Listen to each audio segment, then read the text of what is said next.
আৰে আজমল সাহেবেৰ ছবি আল্লাহ বহুত উপৰে উঠাইছে। দক্ষিণ বৰপেটাৰ কাছুমাৰা আন্দাভাঙাত মৌলানা বদৰুদ্দিন আজমল AIUDF দলৰ বৰপেটা জিলা কমিটিৰ গণসমাৱেশ। অসমৰ চৰাঞ্চলৰ মাটিৰ পট্টা প্ৰদানৰ দাবী চেঙা সমষ্টিৰ ব্ৰহ্মপুত্ৰৰ দক্ষিণ পাৰৰ কাছুমাৰাত অনুষ্ঠিত এই গণসমাৱেশ। সংখ্যালঘুৰ সমস্যা কংগ্ৰেছে সৃষ্টি কৰাৰ দাবী বদৰুদ্দিনৰ। ঘৰে ঘৰে শিক্ষা চৰে অভিযান সমগ্ৰ অসম জুৰি চলাই নিয়াৰ দাবী। দক্ষিণ বৰপেটাৰ কাছুমাৰা আন্দাভাঙাত AIUDF দলৰ বিশাল গণসমাৱেশ।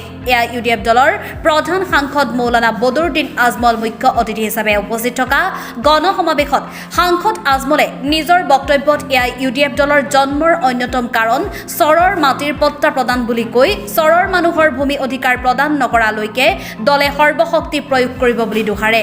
সংখ্যালঘুৰ সমস্যা কংগ্ৰেছে সৃষ্টি কৰি আহিছে বুলি কৈ বসুন্ধৰা 2.0ৰ জৰিয়তে চৰৰ মাটিৰ পট্টা নিদিয়াৰ ব্যৱস্থা কৰা কাৰ্যৰ বিজেপিক ক্ষুদ্ৰাৰ সমালোচনা কৰে। ঘৰে ঘৰে শিক্ষা চৰে শিক্ষা অভিযান সমগ্ৰ অসম জুৰি চলাই নিব বুলিও উল্লেখ কৰে।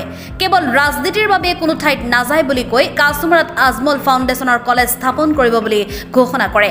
সমাৱেশত AIUDF দলৰ জ্যেষ্ঠ নেতা তথা পশ্চিম বিলাসীপাৰা সমষ্টিৰ বিধায়ক হাফিজ বছিৰ আহমেদ কাছিমি, জনিয়াৰ বিধায়ক তথা AIUDF দলৰ সাধাৰণ সম্পাদক হাফিজ ৰফিকুল ইছলাম, মানকাছাৰ সমষ্টিৰ যুৱ বিধায়ক আমিনুল ইছলাম, পূব বিলাসীপাৰা সমষ্টিৰ বিধায়ক শামছুল হুদা, দলগাঁও সমষ্টিৰ বিধায়ক মজিবুৰ ৰহমান, সোণাই সমষ্টিৰ বিধায়ক কৰিমুদ্দিন বৰভূঞা, চেঙা সমষ্টিৰ বিধায়ক স্থানীয় আশৰাফুল হুছেইনকে ধৰি দলৰ কেন্দ্ৰীয় নেতৃবৃন্দ, বিভিন্ন পৰ্যায়ৰ দলীয় নেতা উপস্থিত থাকে।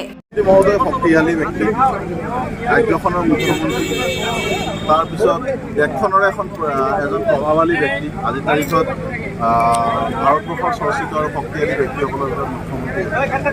আৰু আমাৰ দলটো যিহেতু সৰু দল, আৰু আজমল চাহেব সৰু দল এটাৰ সৰু সভাপতি, গতিকে তেখেত যথেষ্ট শক্তিশালী, ডাঙৰ আৰু প্ৰভাৱশালী ব্যক্তি। গতিকে তেখেতৰ কাৰণে আঁঠুৱা তলৰ মহমতো চোৱা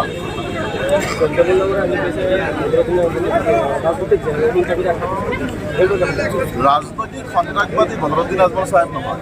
ৰাজনৈতিক সন্ত্ৰাসবাদী, কথাৰে সমাজত সন্ত্ৰাস সৃষ্টি কৰা, কথাৰে সমাজত অশান্তি বিয়পোৱা ব্যক্তিগৰাকী হ'ল জয়ন্ত মল্ল বৰুৱা। প্ৰতি সময়ত জয়ন্ত মল্ল বৰুৱাই আজিও যিটো বক্তব্য দিছে, মিয়াৰ মাজত আজমল চাহেবক মহানায়ক কৰিব। আৰে আপুনি কি মহানায়ক কৰিব আজমল চাহেব? আজমল চাহেব ইতিমধ্যে অসমৰ সৰ্বস্তৰৰ মানুহ, শ্ৰমজীৱী খাটি খোৱা সৰ্বস্তৰৰ মানুহৰ অন্তৰৰ মাজত আছে।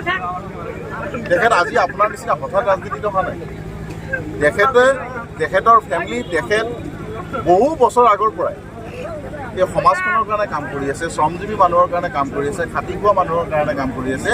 গতিকে শ্ৰমজীৱী খাটি খোৱা সাধাৰণ মানুহৰ বাবে বদৰুদ্দিন আজমল চাহেব মহানায়ক আছিল, মহানায়ক হয় আৰু ভৱিষ্যতৰ মহানায়ক হৈয়ে থাকিব।